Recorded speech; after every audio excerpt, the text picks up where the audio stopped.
in a quiet corner of Nassau, I witnessed something that would forever change my perspective on the power of human potential. A young entrepreneur, brilliant, creative, and full of dreams, sat across from me, tears streaming down his face. "I've given everything to everyone," he said, "and now I have nothing left for myself." This man had built 3 successful businesses, employed dozens of people, and seemed to have everything figured out. But beneath the surface, he was drowning. Why? Because he had fallen into the trap that many successful people fall into, the trap of indiscriminate helping. You see, in your pursuit of success, in your journey to maximize your potential, there comes a time when you must make one of the most difficult decisions of your life. Choosing who not to help. This might sound counterintuitive. After all, aren't we taught from an early age that helping others is noble, right, and good? Every time you say yes to helping the wrong person, you are simultaneously saying no to helping the right person. Every moment you spend trying to lift someone who refuses to stand, you lose the opportunity to help someone ready to soar. That young entrepreneur, he didn't just lose his money, he lost his time, his energy, his peace of mind. He lost pieces of himself trying to fill bottomless pits. And this is why we're here today. This is why this message is so crucial for your success, for your growth, for your very survival in this complex world of relationships and responsibilities. Not everyone deserves your help. And that's not just okay, it's essential for your success. The more successful you become, the more people will seek your help.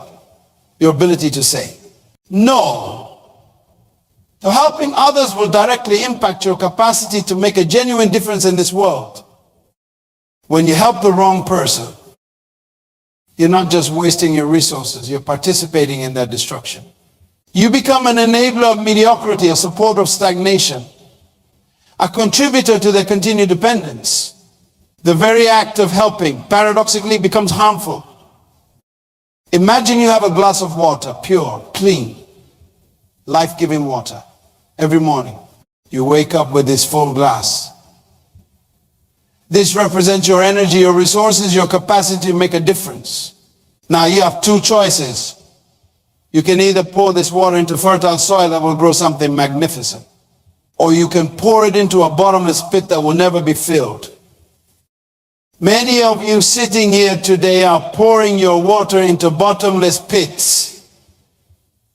You're exhausting yourself trying to help people who have no intention of changing, growing, or taking responsibility for their lives. And the most dangerous part, they make you feel guilty for not giving them more. True help, the kind that transforms lives, is not about creating dependency, it's about empowering independence. When you truly help someone, you should see progress. You should witness growth. You should observe transformation. If you're not seeing these signs, you're not helping, you're enabling. The most successful people in the world aren't those who help everyone. They're those who help the right people at the right way and the right way.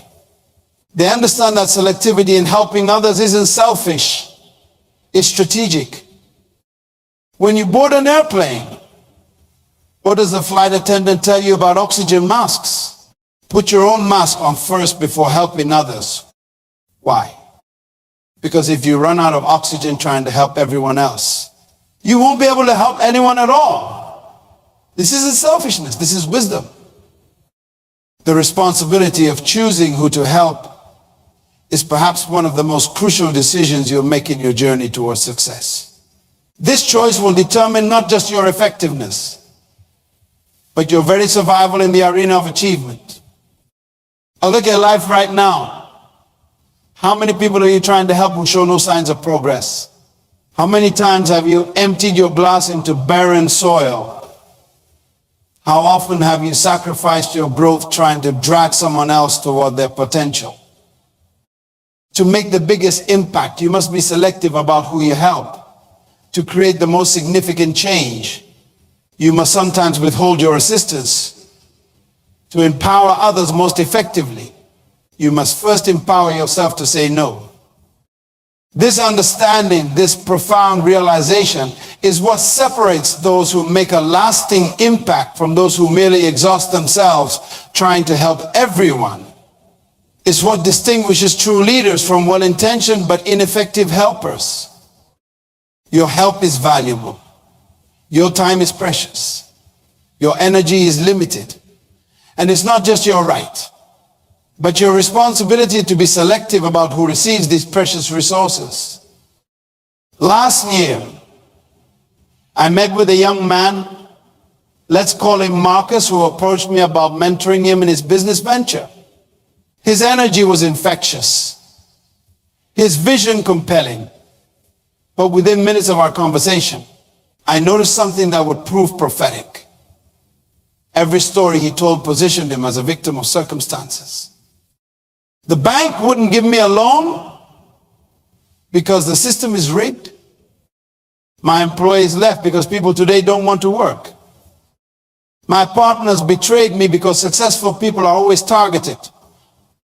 Professional victims have mastered the art of narrative manipulation. They craft stories where they're never the author of their circumstances, always the helpless protagonist in a world conspiring against them. These individuals carry victim cards in their back pockets, ready to play them at a moment's notice. 3 months into mentoring Marcus, a pattern emerged. Every piece of advice, every strategy, every solution was met with yes. But they had an excuse for why every solution wouldn't work before he even tried it. The professional victim doesn't want solutions, they want audience members for their tragedy. Another category that often walks hand in hand with the professional victim, the perpetual promise breaker.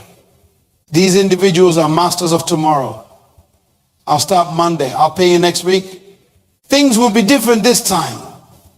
Their currency is promises, but their bank account of credibility is perpetually overdrawn. I remember sitting with Marcus in my office. He had missed 4 deadlines, broken 6 promises, and had a new excuse each time. Then he looked me in the eye and said, I just need one more chance. This time will be different. That's when it hit me. I wasn't helping him. I was participating in his cycle of self-deception. Time is the only resource you cannot regenerate.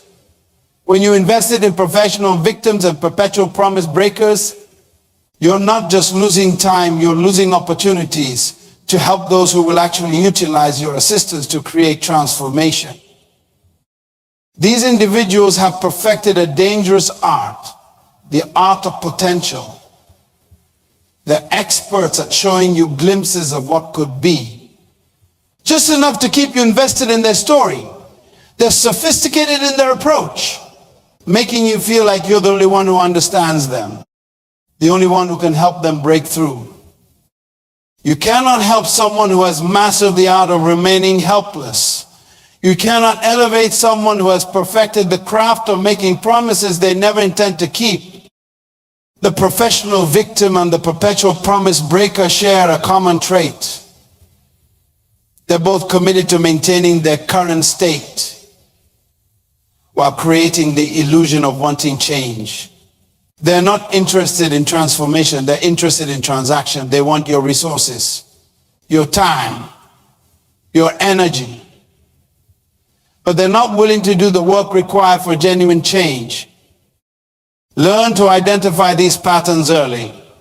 When someone's story consistently positions them as powerless. When their promises become a revolving door of disappointment.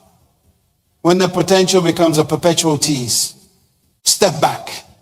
Your help isn't helping. Remember Marcus. The last time I saw him, he was telling the same stories, making the same promises, playing the same victim role, just with the new audience. The only difference, I was no longer in that audience. Your time, your energy, your resources, these are sacred investments in the future of others. Don't waste them on those who have mastered the art of remaining stuck while blaming the world for their situation. Reserve them for those who demonstrate through actions, not words, their commitment to transformation. The moment you stop investing in professional victims and perpetual promise breads is the moment you free yourself to help those who are genuinely ready for change. This isn't about being harsh. It's about being wise. With a limited time, you have to make a difference in this world. 10 years ago, I encountered Nora in my organization. Brilliant mind, exceptional qualifications, impeccable resume. But within 3 months, something strange began happening in our most successful department. Productivity dropped. Innovation stalled. Team meetings became tension-filled spaces. Nora was what I now recognize as an emotional vampire. Every morning she arrived with a new crisis, a new drama, a new emotional emergency that demanded everyone's attention. She didn't just have bad days. She collected them, curated them, and distributed them to everyone around her. In any room, emotional vibes don't just take up space, they consume oxygen. They feed on attention, drama, and the emotional energy of others.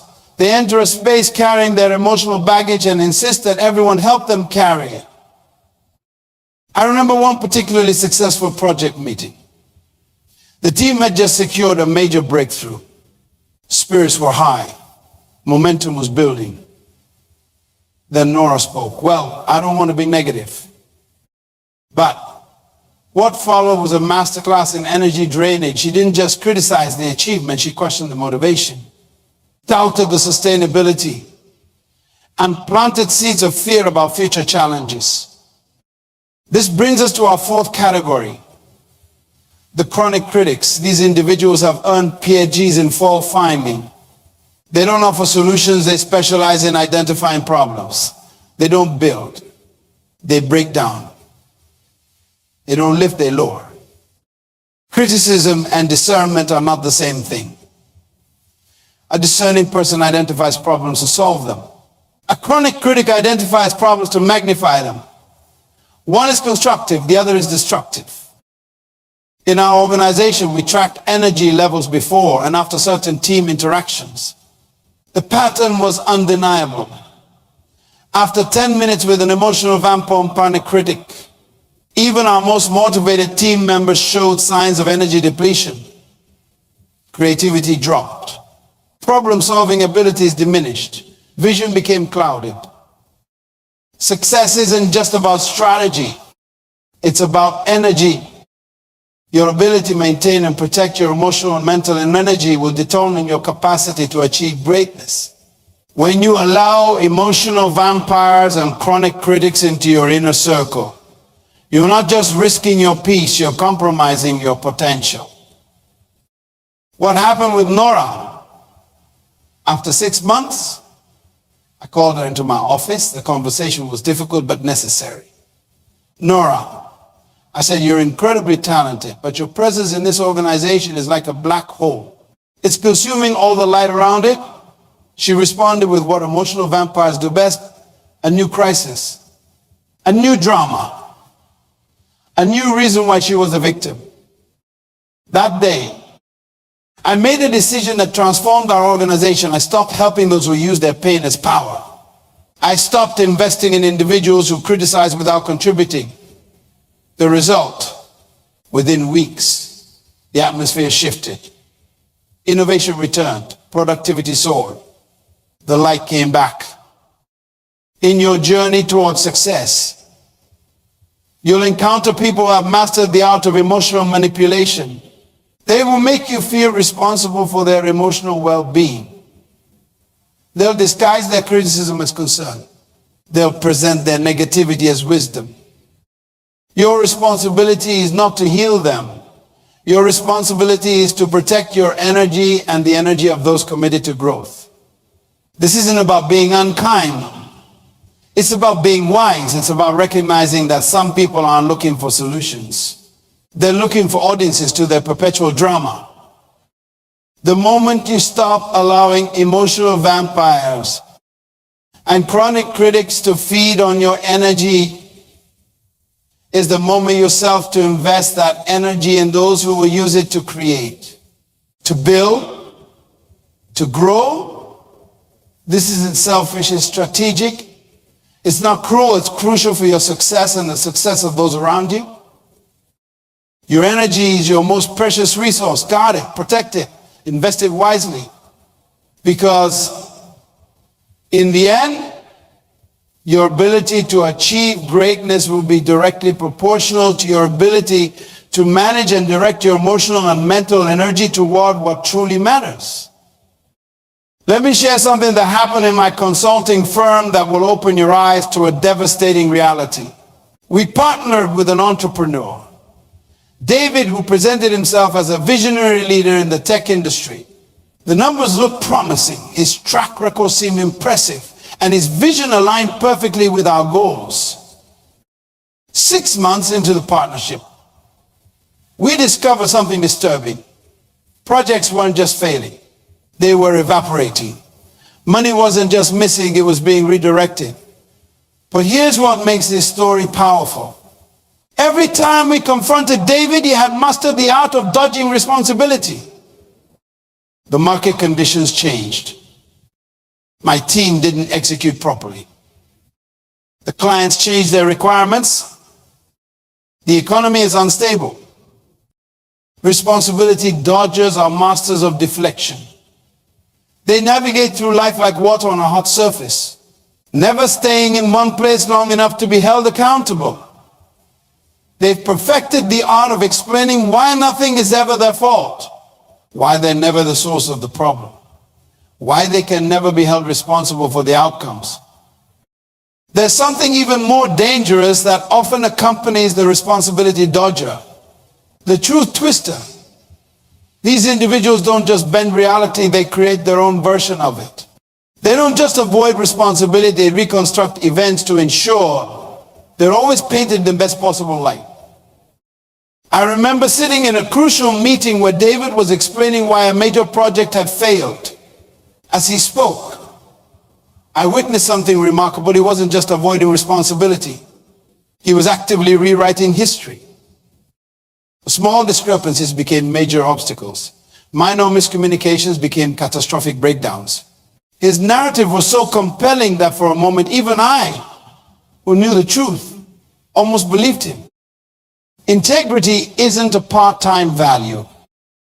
You cannot be partially honest any more than you can be partially pregnant. When you help someone who consistently dodges responsibility and twists truth, you become an unwitting participant in their deception. The partnership with David taught us something profound. Success built on shifted responsibility and twisted truth is like a house built on quicksand. It's not a question of if it will collapse, but when. Responsibility dodgers and truth twisters share a common trait. They're both committed to maintaining their image at the cost of their integrity. They're not interested in growth, they're interested in preservation. They want to preserve their self-image, their reputation, their narrative, even if it means distorting reality. When confronted, these individuals often become master storytellers. They weave tales so complex, so nuanced. That question in them feels like trying to untangle a knot that keeps getting tighter the more you pull at it. The day we ended our partnership with David, he had one final performance, a masterpiece of responsibility, dodging and truth twisting. But this time, something was different. We weren't an audience to his performance. We were witnesses to a pattern that had become impossible to ignore. Your success depends on your ability to recognize and respond to these patterns. When someone consistently shifts responsibility, when their version of events regularly differs from reality, when their stories become more elaborate with each telling, step back. Your help isn't helping. It's enabling a cycle of deception. Every time you accept a twisted truth, you bend your own integrity. Every time you allow someone to dodge responsibility, You shoulder their burden. This isn't about being unforgiving. It's about being uncompromising with your values. The moment you stop investing in responsibility, dodgers, and truth, twisters, is the moment you create space for those who embrace accountability and honor truth. This isn't about judgment, it's about discernment. It's about recognizing that your resources, your trust, and your time are too valuable to invest in those who refuse to stand in their truth and own their choices. Your integrity is your most valuable asset. Guard it, protect it, and most importantly, never compromise it by enabling those who make a habit of dodging responsibility and twisting truth. Let me take you back to a defining moment in my journey as a mentor. A young woman, we'll call her Lisa, approached me after one of my leadership seminars. Her first words weren't, "How can I learn?" or "What should I do?" Instead, she declared, "You have to help me. You owe it to those of us who are trying to succeed." This encounter crystallized something I'd observed over decades of working with aspiring leaders. Some people don't request help, they demand it. They don't seek guidance, they expect it as their birthright. These are the entitled demanders, and their approach to success is fundamentally flawed. Entitled demanders operate from a dangerous premise that the world, and specifically successful people, owe them something. They don't view help as a privilege to be earned, but as a right to be claimed. They don't ask, they insist. They don't appreciate, they expect.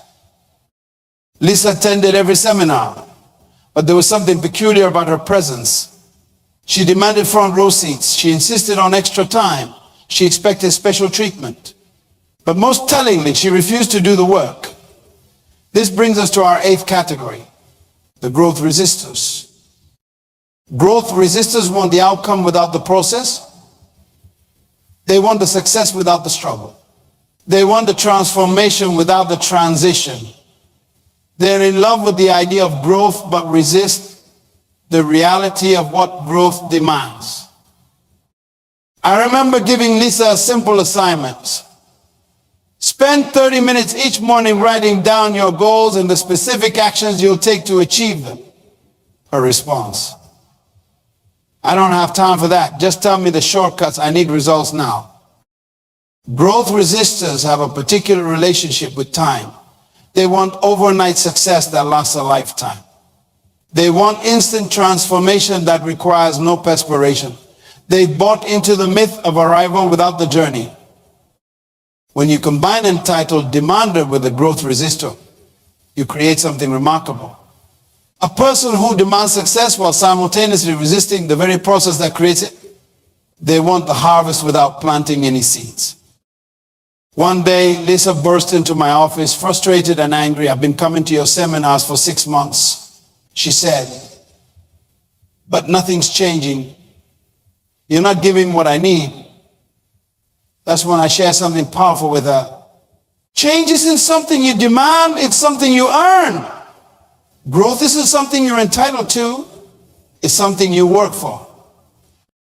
The entitled demander and the growth resistor share a common delusion. They believe that their desire for success automatically qualifies them for it. They confuse wanting with earning. They mistake attendance for achievement. Growth is not a gift that can be demanded. It's a process that must be embraced. Success is not an inheritance to be claimed. It's a harvest to be cultivated. Your responsibility in dealing with entitled demanders and growth resistors is not to meet their demands or cushion their resistance. Your responsibility is to maintain the integrity of the growth process. Because when you compromise that process to accommodate their demands, you rob them of the very thing they need most, the opportunity to earn their transformation. Remember Lisa? The last conversation we had was transformative, not because she finally understood, but because I finally did. I understood that by continuing to help someone who demanded without contributing, who wanted growth without change, I was participating in their stagnation. The moment you stop catering to entitled demanders and enabling growth resistors, the moment you free yourself to invest in those who understand that transformation is earned, not owed. This isn't about being exclusive, it's about being effective. It's about recognizing that true growth happens when desire meets discipline, when entitlement is replaced by effort. Your time and energy are precious resources. Invest them in those who don't just demand growth, but demonstrate their commitment to it. Invest in those who don't just resist the process, but embrace it with all its challenges and discomforts. Because in the end, true transformation belongs to those who earn it, not to those who merely demand it. Success demands that you understand a fundamental truth about helping others. Strategic help is not about how much you give, but about when, how, and to whom you give it. In the laboratory of life, I've discovered something profound. The timing of your help is often more critical than the help itself. When a butterfly is emerging from its cocoon, it must struggle. This struggle is not optional, it's essential. The very act of pushing against that cocoon strengthens its wings, preparing it for flight. If you, in your well-meaning desire to help cocoon that cocoon, you've not helped the butterfly. You've condemned it to a life without flight. Strategic help requires three elements: discernment, timing, and wisdom. Discernment to recognize who is ready for help. Timing to know when to intervene. And wisdom to understand how to help without creating dependency. I've watched countless potential leaders falter, not because they lacked ability, but because help came too quickly, too easily, too abundantly. They never developed the strength that comes from necessary struggle. They never built the resilience that comes from facing and overcoming challenges. When you help someone who isn't ready, who hasn't earned it, who hasn't demonstrated commitment, you're not being kind, you're being cruel. You're depriving them of the very experiences they need to develop strength, character, and capability. Strategic help is about understanding the difference between support and rescue. Support strengthens, rescue weakens. Support empowers, rescue enables. Support builds capacity. Rescue creates dependency. The most effective help often looks like stepping back. It looks like allowing someone to face the consequences of their choices. It looks like watching them struggle.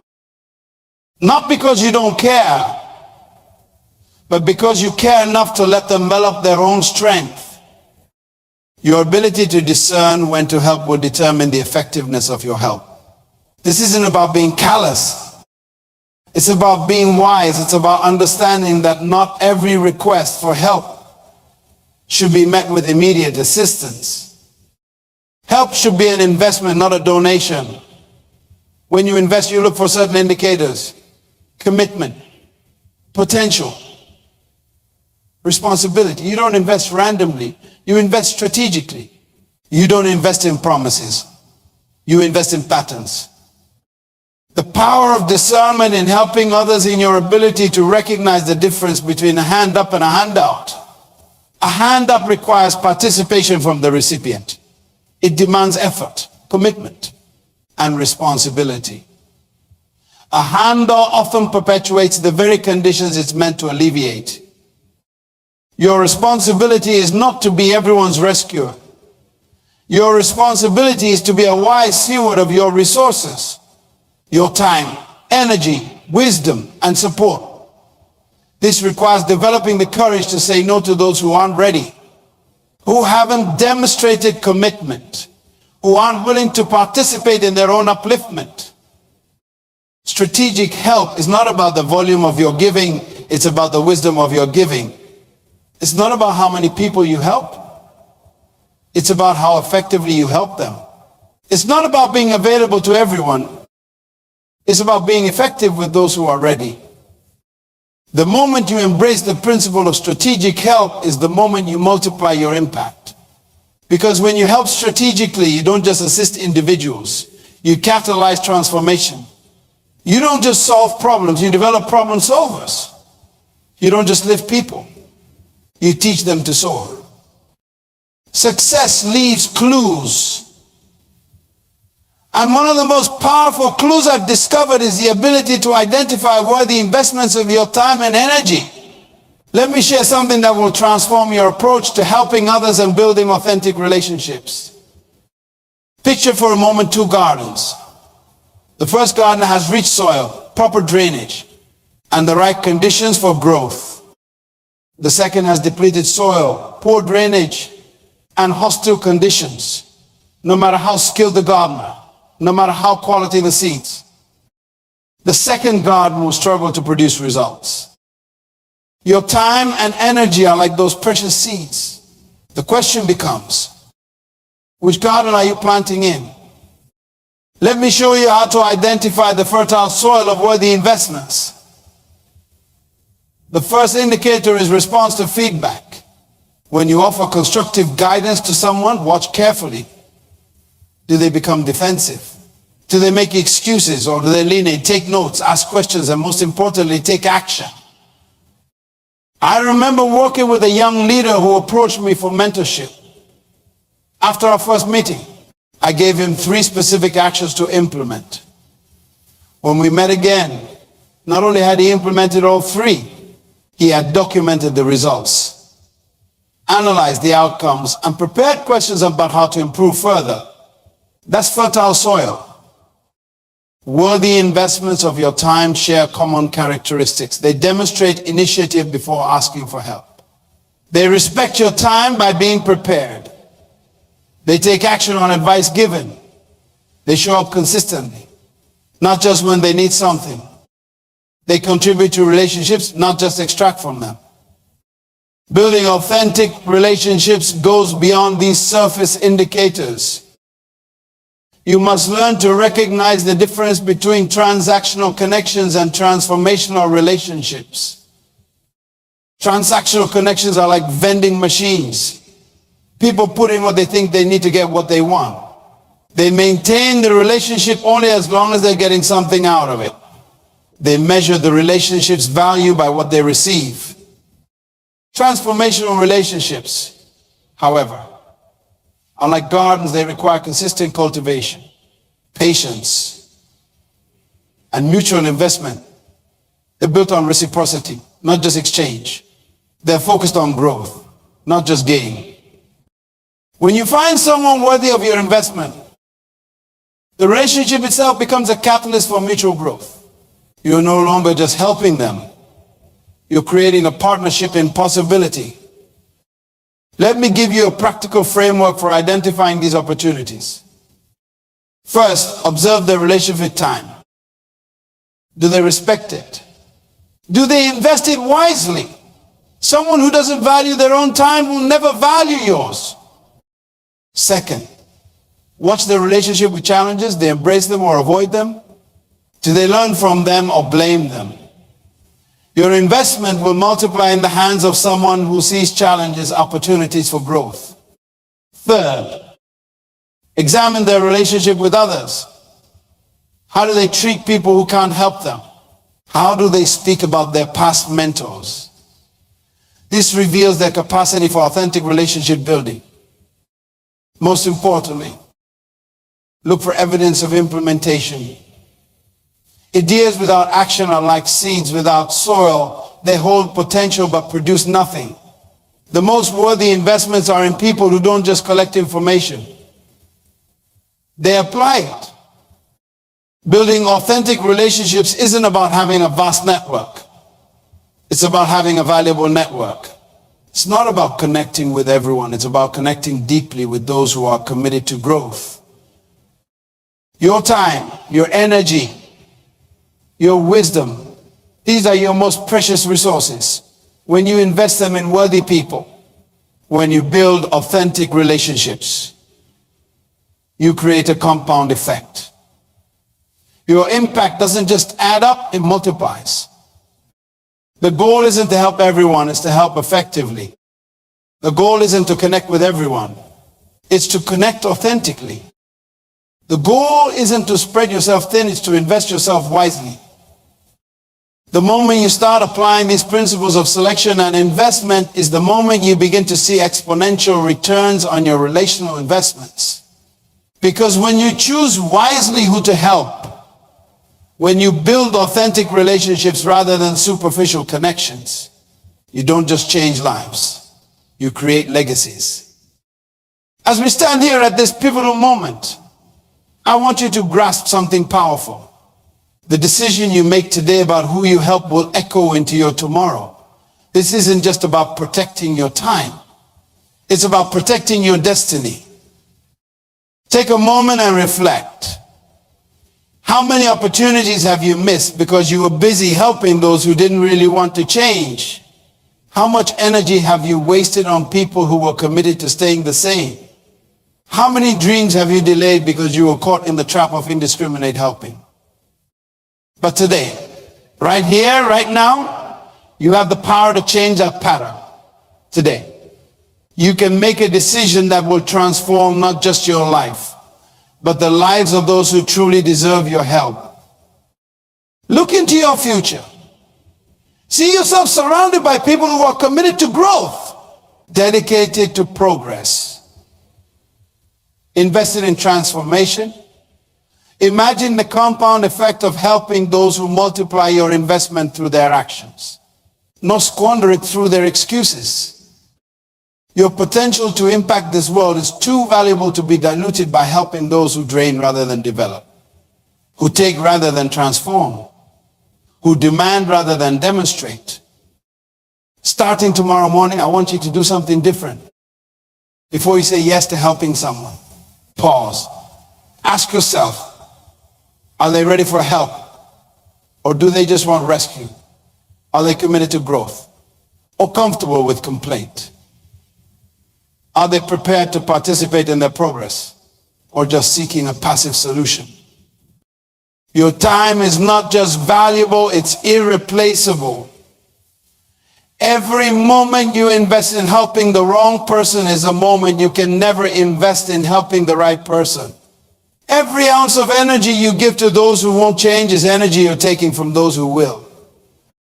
The future is calling you to a higher level of discernment. It's inviting you to be more strategic with your support, more selective with your service, more intentional with your impact. Remember, you are not responsible for everyone's success. You are responsible for being a good steward of your capacity to help.